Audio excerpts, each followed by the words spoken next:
the artist. There's this painting my wife loves called Death and Life by Klimt. I don't know what she finds so fascinating about it. I made all the right noises when she showed me her beloved framed print when we were first dating, oohing and ahhing and making up some bullshit about warm and cold color schemes and the specific choice of angles and line. She was an artist. Our first few dates involved long walks through museums, starting in Picasso's Blue Period and ending in heavy petting and blue balls. I took an art history course as an elective. When I was finishing up my doctorate, I remembered enough of the lingo to charm my fantastically gorgeous future wife and lure her back to my stupidly filthy apartment. We're talking me as the foul bachelor frog, sitting on a lily pad made of empty takeout containers surrounded by a pond of enough unwashed clothes to keep a laundromat in business for a cool 6 months. I remember scrambling to find 2 of any sort of cup-like container for the bottle of wine we had brought back while she was in the bathroom.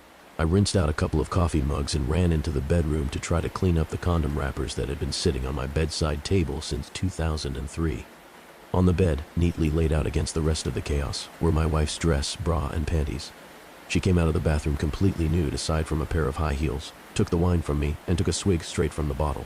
I felt totally, completely, and irrevocably in love. I have no head for artistic things. I work in finance, I get creative with numbers, not paint, but I fucking love her stuff.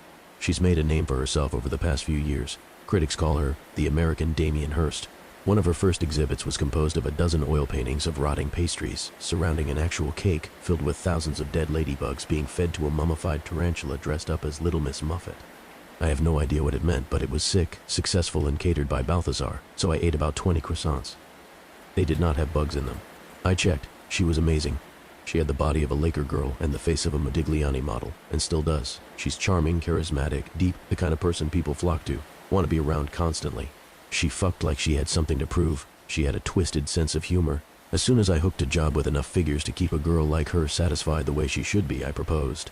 Bought her a historical brownstone in the city, with a garden full of roses and hardwood mahogany floors. And for the first few years, she seemed happy. We were the kind of couple you see in New York Magazine and scoff at because they're just too damned lucky. But we had a rough spot, like all married couples do. She was still superficially the same woman I fell in love with. Looked amazing. People always asked me when she was going to host the next dinner party. She still had an amazing eye for art. I knew she was miserable. I could see it, the misery, in the corners of her eyes and the curve of her mouth. It happened gradually. First it was the shower curtain. She bought 3 or 4 from a small boutique downtown, brought them home so we could choose one out together. We decided on one, pale blue, made of material that was impractical and way too expensive for a drapery in a bathroom. But we had the money, and it made her happy, so why the hell not? A few days later I was shaving and realized she still hadn't put the curtain up.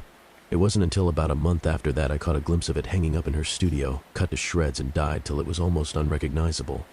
I chose to ignore it because I had learned it's usually not the best course of action to call an artist out on their creative license, unless you want to start an all-out war with no discernible end. A year after that, though, I had no choice. She had been so on edge it was like she was standing on a razor. She usually had a show every 3-4 months or so, and if anything, she had too many ideas. The galleries always asked her to trim down her collections. When the year passed without so much as a single finished painting, I started to worry, both about her well-being and our bank account. We were extravagant spenders, and each of her shows would bring in a cool $20,000 that paid for a few months of European beaches and ski trips in Aspen. The final straw, though, is when she burned down the roses. It turned out she had finished dozens of projects over the year. She had hated all of it, and had either destroyed or painted over everything. While I was at the office, she flew off the handle, doused about 16 canvases in lighter fluid, and set the yard on fire.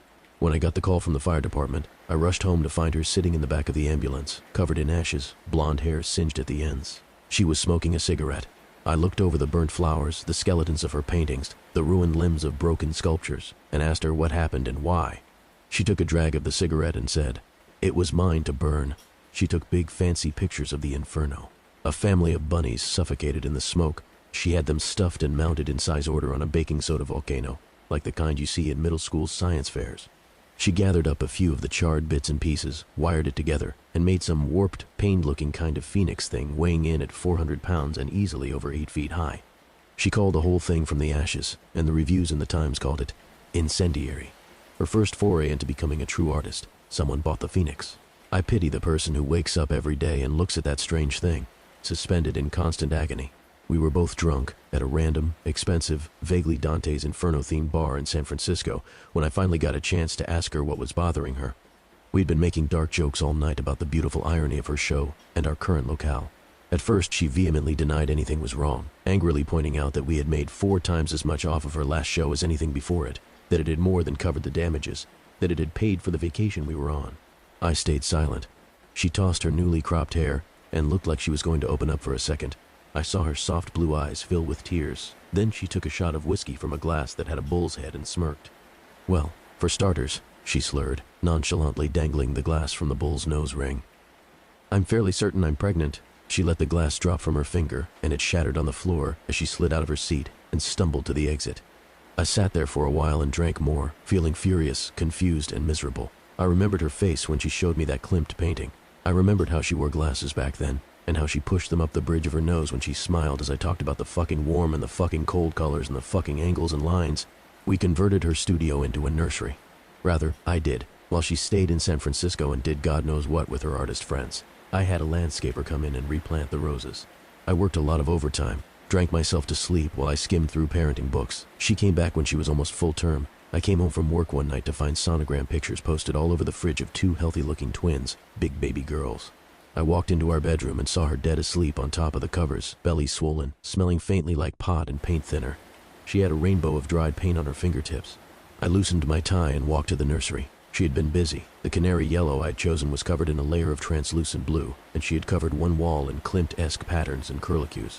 The creamy plush carpet was covered in paint splatters she had worked furiously to finish. She had cut a swath from one of the new rose bushes and made a giant bouquet, shoving them so tightly in the vase that some had escaped and made their way from their perch on the changing table to the floor. She had scattered them in the bassinet, on the windowsill.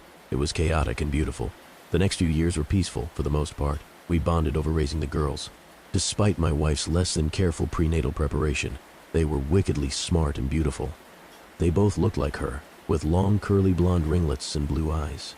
Sometimes, when I put them to bed, I wondered if any of my DNA was in them at all. They were like miniature versions of her. My wife agreed to see a psychiatrist for a little bit. She took some medication for a while, Xanax, some mood stabilizers. Eventually, she and her doctor decided her crisis had been hormonal and temporary. We started having dinner parties again, soothed the gossip that had infected our social circles.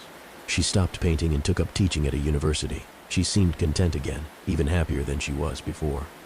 Every once in a while I would catch a look in her eyes like repressed artillery fire, like she was ready to explode at any second, but it never lasted for longer than a few seconds before they went back to the soft cornflower blue I knew so well. And who doesn't get a little agitated every once in a while? I rose through the ranks at work.